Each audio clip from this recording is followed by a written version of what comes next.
nyamkuda simba yakanaka.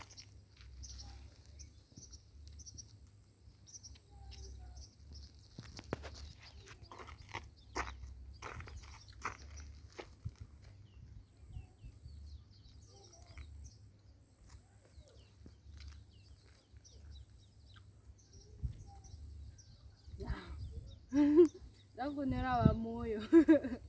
Amoyo wakadzisa grade 6 kangundi. Amoyo wakadzisa grade 6 kangundi.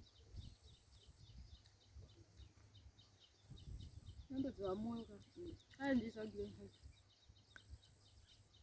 Hello moyo wakadi. Ndio senzeni unjiro ndizira vanjisa grade 6.